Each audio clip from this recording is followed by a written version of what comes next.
Hello students, I am Ranjit Kumar. Welcome to our channel Superior Study Circle. बच्चे हमने previous video में पढ़ा था पोटेंशियल और पोटेंशियल डिफरेंस, जिस समय मैंने आपको बतलाया था कि इलेक्ट्रिक करंट को फ्लो होने के लिए पोटेंशियल डिफरेंस का होना बहुत आवश्यक है। यदि पोटेंशियल डिफरेंस होगा तभी करंट फ्लो करेगा, अन्यथा करंट फ्लो नहीं करेगा। तो मैंने वहां बताया था आपको पोटेंशियल डिफरेंस का फॉर्मूला भी आया था, उससे डिराइव भी किया था, वो था आपका V इक्वल टू W/Q।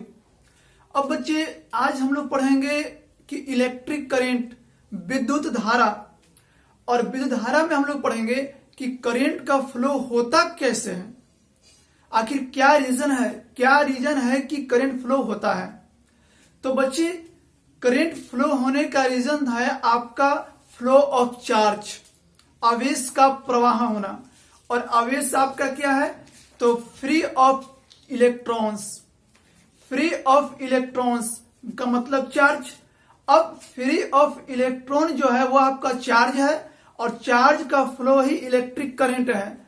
तो फ्लो ऑफ चार्ज होगा कैसे? तो बच्चे मैंने आपको पिछले वीडियो में बतलाया था कि एक ऑब्जेक्ट यदि पॉजिटिव और एक निगेटिव, अर्थात एक इफिशियंसी ऑफ इलेक्ट्रॉन और एक डी इफिशियंसी ऑफ इलेक्ट्रॉन, अगर मैं मान लो कि एक बॉडी पूरा पॉजिटिव है, एक बॉडी पूरा निगेटिव है, तो निगेटिव बॉडी को हम लोग क्या बोलते थे कि इफिशियंसी ऑफ इलेक्ट्रॉन, और पॉजिटिव वाले को डी इफिशियंसी ऑफ इलेक्ट्रॉन। चलिए पर देखते हैं। अगर मान लिया जाए कि दो बॉडी ले लेते हैं,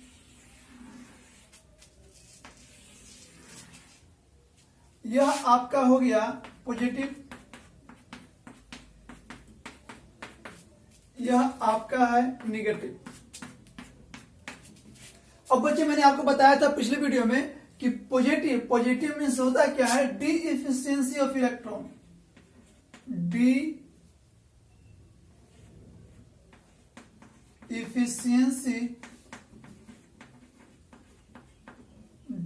इफिशियंसी ऑफ इलेक्ट्रॉन, और निगेटिव का मैंने आपको बताया था क्या कि इफिशियंसी ऑफ इलेक्ट्रॉन,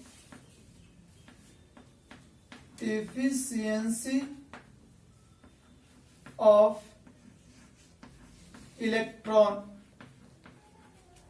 इफिशियंसी का मतलब कि उसके पास इलेक्ट्रॉन की अधिकता है, और डी इफिशियंसी का मतलब उसके पास इलेक्ट्रॉन की कमी है।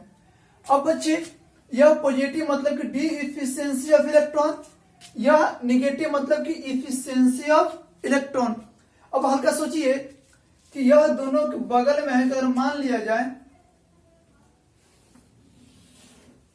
कि इसके पास इलेक्ट्रॉन अधिक है और इसको क्या है इलेक्ट्रॉन की आवश्यकता है, तो यह क्या करेगा कि इस इलेक्ट्रॉन को अपनी तरफ आकर्षित करेगा। तो यह इलेक्ट्रॉन क्या करेगा, यह फ्लो होना शुरू करेगा। इलेक्ट्रॉन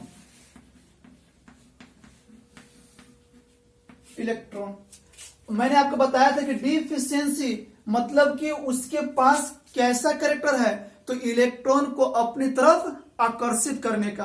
क्यों? क्योंकि इसके पास जो खाली स्थान है उस खाली स्थान को कौन फिलअप करेगा, इलेक्ट्रॉन। इसका मतलब कि डिफिशियंसी ऑफ इलेक्ट्रॉन मींस इसके पास कैसा गुण होगा, तो अट्रैक्शन का गुण होगा। अब यह क्या किया, इस इलेक्ट्रॉन को अपनी तरफ आकर्षित किया, तो यहां से इलेक्ट्रॉन का फ्लो होना क्या हो गया, शुरू हो गया। कहां से, तो निगेटिव से पॉजिटिव की ओर। कहां से, तो इफिशियंसी ऑफ इलेक्ट्रॉन से डिफिशियंसी ऑफ इलेक्ट्रॉन। अब बच्चे अब इसके पास जो इलेक्ट्रॉन आ रहा है, इसका मतलब कि इसका जो पावर होगा, जो कैपेसिटी, जो क्षमता होगी, वह क्या होगा, अधिक होगा। तभी तो यह इससे इलेक्ट्रॉन क्या किया, अपनी तरफ आकर्षित किया, जिस कारण से यह आपका हो जाता है हाई वोल्टेज,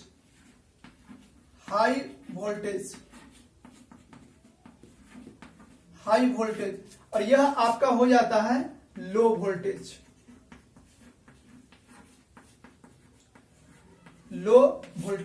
फिर से समझिए कि यहां से जो इलेक्ट्रॉन इसके पास आया, इसका मतलब इसका जो पावर है वह पावर क्या है, इससे अधिक है, तभी तो इस इलेक्ट्रॉन को अपनी तरफ क्या किया हुआ, आकर्षित किया। तो इसका कहने का मतलब कि इसके पास जो कैरेक्टर आ गया वह कैसा आ गया, हाई वोल्टेज, और इसके पास कैसा आ गया, लो वोल्टेज।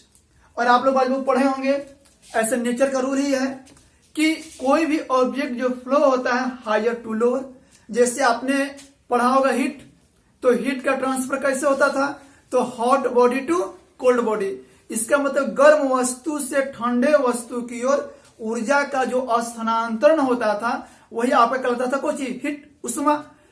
सेकेंड, वाटर का फ्लो देख लीजिए, तो उच्च स्थान से निम्न स्थान, नीचे के स्थान को क्या होता है, वाटर का फ्लो होता है। तो जस्ट उसी प्रकार करंट का फ्लो जो होता है high voltage to low voltage. तो यही आपका हो गया क्या, कि करंट का flow, electric current, electric current का जो फ्लो होता है वह कहां से होता है, high voltage to low voltage. इसका कहने का मतलब कहां से कहां हुआ, तो पॉजिटिव टू निगेटिव, धनात्मक टू ऋणात्मक। लेकिन इलेक्ट्रॉन का फ्लो कैसे हो रहा था, तो ऋणात्मक से धनात्मक, नेगेटिव से पॉजिटिव। तो एक चीज याद रखिएगा कि इलेक्ट्रिक करंट जो फ्लो होता है वह तो होता है धनात्मक से ऋणात्मक, पॉजिटिव से नेगेटिव, लेकिन इलेक्ट्रॉन का फ्लो हमेशा ऋणात्मक से धनात्मक की ओर। इसका मतलब क्या अर्थ निकला, कि किसी विद्युत परिपथ में विद्युत धारा का प्रवाह हमेशा इलेक्ट्रॉन के प्रवाह के विपरीत होता है। यदि करंट फ्लो हो रहा है आपका फॉरवर्ड, तो इलेक्ट्रॉन फ्लो कहां होगा, बैकवर्ड, पीछे की ओर। Concept clear. क्यों चार्ज का फ्लो हुआ मैं बता दिया, high voltage to low voltage हुआ किसका फ्लो, तो करंट का। इलेक्ट्रॉन का फ्लो कैसे हुआ, तो ऋणात्मक से धनात्मक, नेगेटिव से पॉजिटिव की ओर। Concept clear. अब बच्चे हम लोग पढ़ते हैं इलेक्ट्रिक करंट।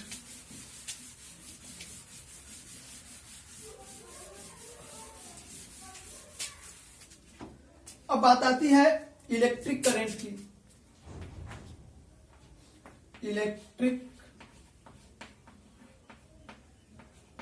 करंट,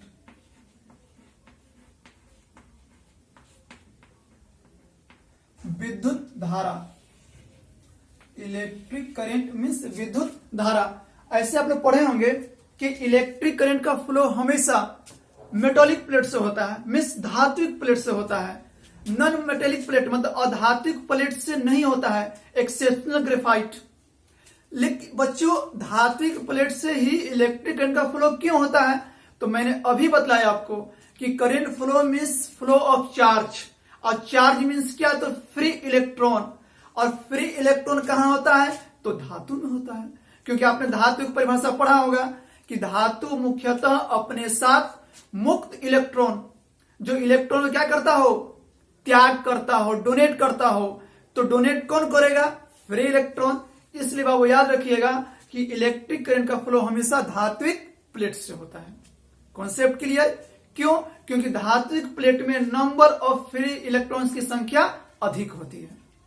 इंसुलेटर आप सुने होंगे, इंसुलेटर मतलब कि जो आप जिससे करंट फ्लो नहीं होता है, जैसे अधात्विक प्लेट, नॉन मेटालिक प्लेट, उससे करंट फ्लो क्यों नहीं होता है, क्योंकि उसमें नंबर ऑफ फ्री इलेक्ट्रॉन्स क्या होते हैं, निग्लिजिबल, ना ही के बराबर होते हैं। Concept clear. और एक पढ़ेंगे आप लोग सेमीकंडक्टर। तो सेमीकंडक्टर में ऐसे जनरली आपका आता है जर्मेनियम सिलिकॉन, तो उसमें से कुछ करंट फ्लो होता है। क्लियर। तो याद रखिए जब भी इलेक्ट्रिक करंट फ्लो करेंगे तो मेटालिक प्लेट से करेंगे, धात्विक प्लेट से करेंगे। क्यों, क्योंकि इसमें उपस्थित नंबर ऑफ फ्री इलेक्ट्रॉन की संख्या अधिक होती है। इसलिए देखते हैं, अगर मान लेते हैं कि मैंने कोई प्लेट ले लिया, यह प्लेट मैंने ले लिया आपको मेटालिक प्लेट, यह प्लेट ले लिया मैंने किसका, मेटल का ले लिया। तो इस मेटल में जो इलेक्ट्रॉन्स होंगे वह इलेक्ट्रॉन्स क्या हो गए, फ्रीली हो गए, इलेक्ट्रॉन्स फ्री है। अब इलेक्ट्रॉन्स फ्री है तो इसमें से जो करंट फ्लो होगा वह करंट फ्लो होगा, मान लेते हैं कि यह करंट फ्लो हो रहा है, तो इसके जस्ट अपोजिट डायरेक्शन में किसका फ्लो होगा, तो इलेक्ट्रॉन का फ्लो होगा। अगर इसको नाम दे दिया जाए ए और B, A to B terminal, तो ए से बी यदि करंट फ्लो हो रहा है तो इलेक्ट्रॉन का फ्लो बी से कहां होगा, ए की ओर। Concept clear. अभी मैं इसे सर्किट से कनेक्ट करूंगा, लेकिन आगे अभी सिर्फ एक कॉन्सेप्ट समझिए कि यह मेटेलिक प्लेट है, तो इसमें फ्री इलेक्ट्रॉन्स है, तो इसमें जो करंट फ्लो होगा, तो अगर मान लेते हैं ए से बी करंट फ्लो हो रहा है, इसका मतलब पॉजिटिव टू नेगेटिव, तो इलेक्ट्रॉन का फ्लो कहां से होगा, B to A means negative to positive, जिसका कॉन्सेप्ट मैंने अभी तुरंत आपको बतलाया। क्लियर। तो अब बच्चे हम लोग पढ़ेंगे इसका डिफिनेशन कैसे किया जाए, डिफाइन कैसे किया जाए। तो अब इसकी डिफाइन कैसे कीजिएगा, the flow of charge, the flow of charge per unit time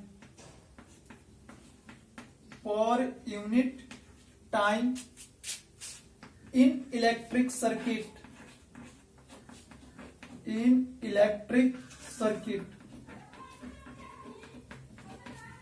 is known as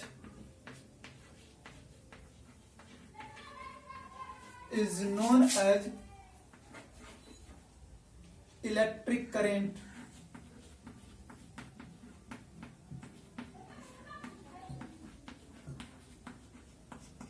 क्या लिखे बाबू, किसी विद्युत परिपथ में प्रति एकांक समय में प्रवाहित होने वाला आवेश विद्युत धारा कहलाता है। Concept clear. इंग्लिश में क्या लिखा, the flow of charge per unit time in electric circuit is known as electric current.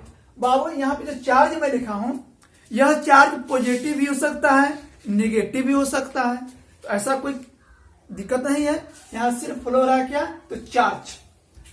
तो हिंदी में बोल दिया, किसी विद्युत परिपथ में प्रति एकांक समय में प्रवाहित होने वाला आवेश विद्युत धारा कहलाता है।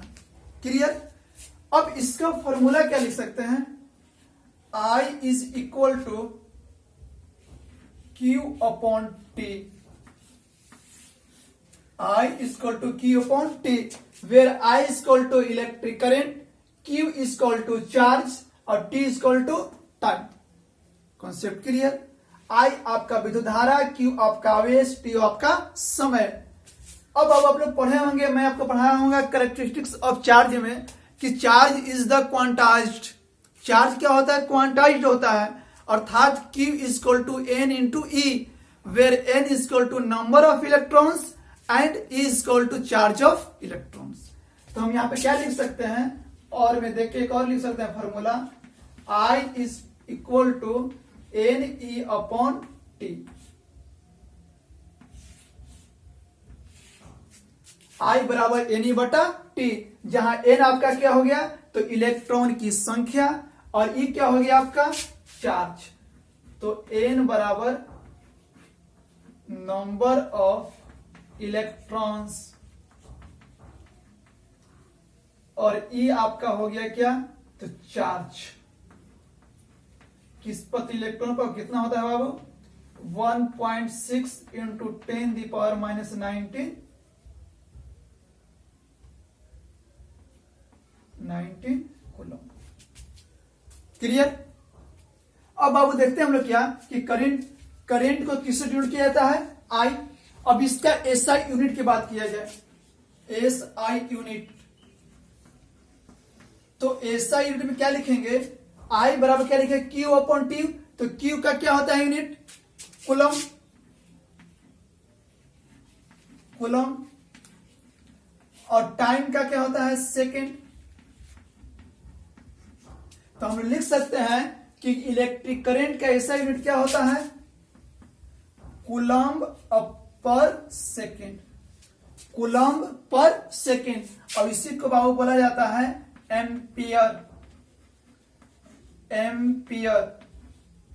तो हम लोग क्या बोलेंगे कि विद्युत धारा का ऐसा ही मात्रक कूलम्ब प्रति सेकेंड या एम्पियर होता है। एम्पियर क्यों? क्योंकि एक साइंटिस्ट है जिनके सम्मान में एम्पियर दिया गया।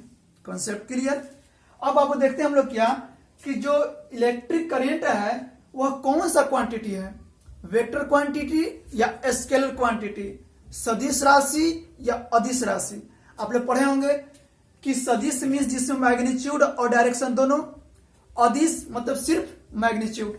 तो इसमें देखो तो बाबू, इसके पास तो मैग्नीट्यूड है कि कितना करंट फ्लो हुआ, डायरेक्शन भी शो कर रहा है कि किस डायरेक्शन में करंट फ्लो हो रहा है।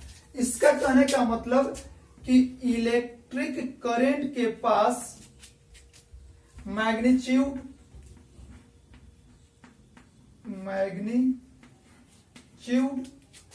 प्लस डायरेक्शन, तो इलेक्ट्रिक करंट के पास मैग्नीट्यूड भी है और डायरेक्शन भी है, परिमाण भी है और दिशा भी है। जब दोनों चीज है तो इसके अनुसार इलेक्ट्रिक करंट को क्या होना चाहिए था बाबू, वेक्टर क्वांटिटी मतलब सदिश राशि। लेकिन सदिश राशि आपका इलेक्ट्रिक करंट नहीं होता है। क्यों नहीं होता है? क्योंकि यह दोनों होने के बावजूद इसे हम लोग वेक्टर एडिंग नहीं कर सकते हैं, इसे हम लोग अलजेब्रिक एडिंग करते हैं। और अलजेब्रिक एडिंग करने के कारण यह क्या हो जाता है आपका अदिश राशि। अलजेब्रिक एडिंग पढ़े होंगे, बीजगणितीय योग, और इसे वेक्टर एडिंग नहीं करते हैं। वो पढ़ना आपको 11th 12 में, वेक्टर एडिंग इससे नहीं किया जाता है, जिस कारण से आपका इलेक्ट्रिक करंट कौन सा क्वांटिटी हो जाता है, स्केलर क्वांटिटी। तो हम लोग क्या बोलेंगे, ये दोनों रहने के बावजूद यह आपका होता है स्केलर क्वांटिटी, स्केलर क्वांटिटी, अदिश राशि। तो विद्युत धारा के पास परिमाण और दिशा दोनों होने के बावजूद इसे हम लोग वेक्टर एडिंग नहीं कर सकते हैं, जिस कारण से हम इलेक्ट्रिक करंट को अदिश राशि कहते हैं। स्केलर क्वांटिटी की श्रेणी में यह आता है। Concept clear. अब हम लोग आगे देखेंगे क्या, आगे देखते हैं हम लोग कि करंट तो फ्लो हो गया, इलेक्ट्रिक करंट का डिफिनेशन भी आपने सुन लिया, समझ लिया। और इलेक्ट्रिक करंट फ्लो होगा तभी जब पोटेंशियल डिफरेंस होगा तब। अब हल्का सा दो टॉपिक हल्का सा छोटा है। एक आपका है ammeter.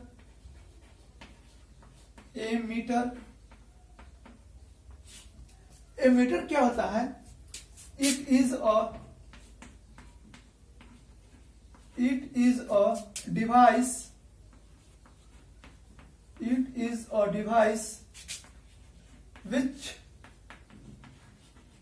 which measure the magnitude of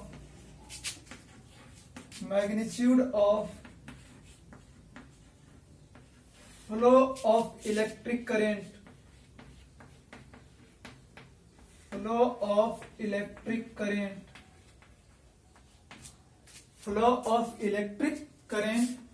in the electric circuit,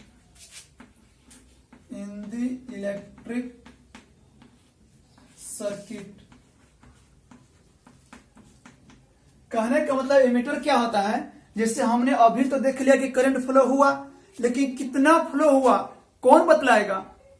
current देखा एम्पियर, तो करंट कितना फ्लो होगा, 2 एम्पियर, 3 एम्पियर, 5 एम्पियर, यह कौन बतलाएगा? तो आपका एमीटर।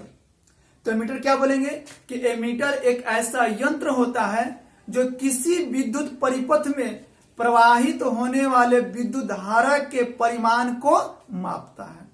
क्लियर? तो कॉन्सेप्ट क्लियर है। एक लाइन याद रखिए, एमीटर क्या है? तो एक यंत्र है जो क्या करता है, तो विद्युत परिपथ में जो प्रवाह होता है विद्युत धारा, उसके परिमाण को यह मापता है, बतलाता है। इंग्लिश में क्या लिखा है? It is a device which measure the magnitude of flow of electric current in the electric circuit. अब एमीटर जो होता है, इसको किसी विद्युत परिपथ में किस श्रेणी में जोड़ा जाता है, तो याद रखिएगा आप लोग हमेशा, इसे जब भी जोड़ा जाता है तो सीरीज कॉम्बिनेशन, सीरीज कॉम्बिनेशन,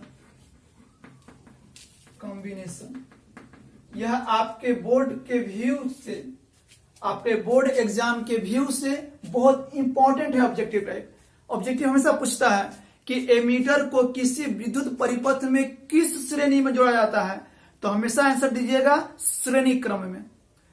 श्रेणी क्रम, उसका इंग्लिश लिखेंगे क्या हम लोग, सीरीज कॉम्बिनेशन, श्रेणी क्रम। Clear.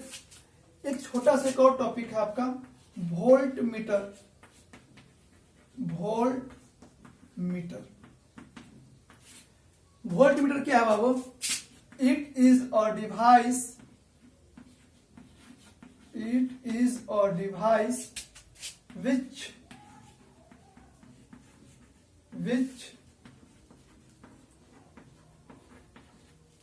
measure the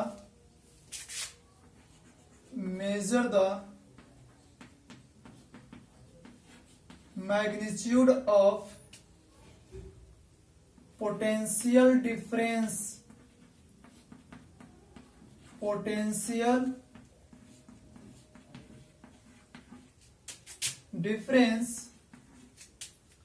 between 2 points, between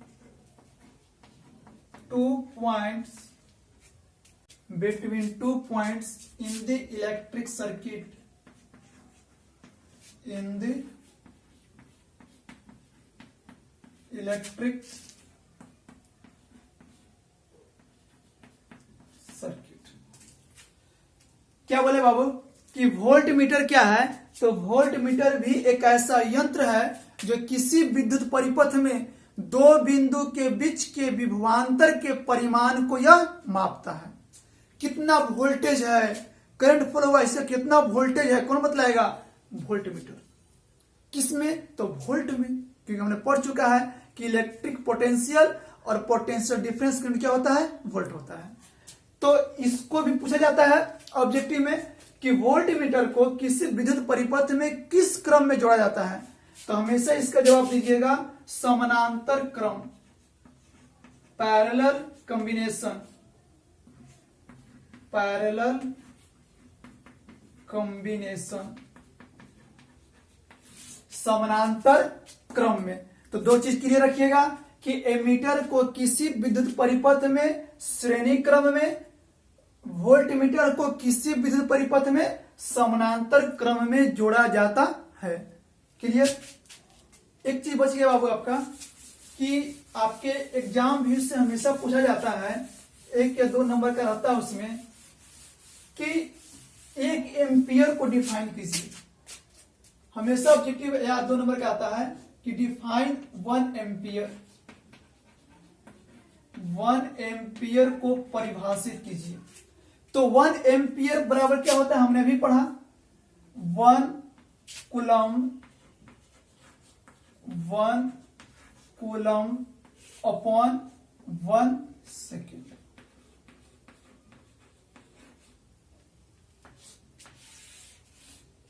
one ampere is equal to 1 coulomb upon 1 second. तो क्या बोल देंगे? इसको डिफाइन कर देंगे, the flow of 1 coulomb charge, the flow of 1 coulomb charge in 1 second,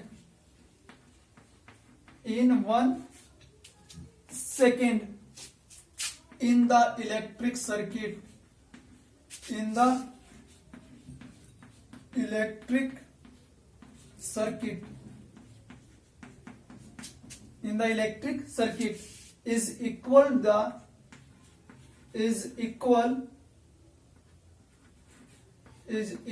to the 1 ampere, 1 ampere. Clear. क्या बोलेंगे?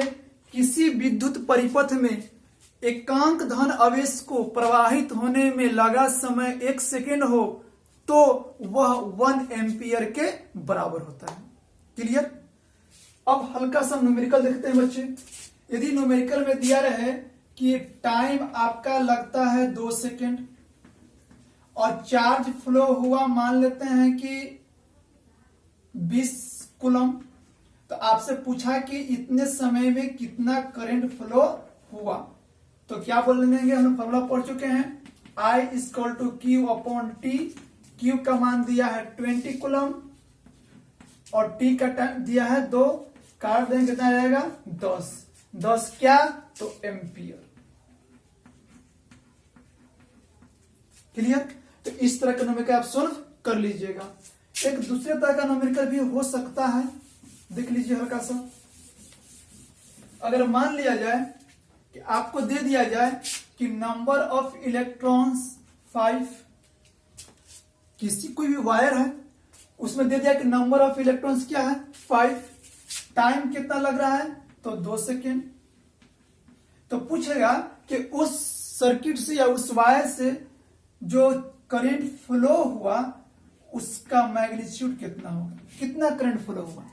तो मैंने अभी फॉर्मूला बताया, I equal to Q upon T या Q equal to N E upon T, और N का मान दिया है आपको कितना, तो 5, और ई का वैल्यू आप जानते हैं 1.6 इंटू 10⁻⁻⁹। समय कितना लगा जी, तो 2 सेकेंड। काट दीजिए तो 2.5 इंटू 1.6 इंटू 10⁻⁻⁹। पॉइंट देखिए यहां से है तो नीचे डबल, तो 25 इंटू 60, डबल जीरो नीचे 100 आया, 100 प्लस में 10⁻², ऊपर जाएगा तो माइनस, तो -21, इतना क्या, तो एम्पियर। तो इस तरह का न्यूमेरिकल हो सकता है। तो ऐसा नहीं आप कंफ्यूजन होइएगा कि हमसे नहीं बन पाएगा। तो न्यूमेरिकल जिस वे में आए आप उसे बनाने की कोशिश कीजिए, और पीछे वीडियो जो भी बना है उसे एक बार पुनः रिवाइज जरूर करें, जरूर उसे देखें, क्योंकि इस स्थिति में बच्चे यदि आप पढ़ते हैं तो निश्चित तौर पर अन्य विद्यार्थी की कंपनी बिल्कुल आगे अपनी करिएगा।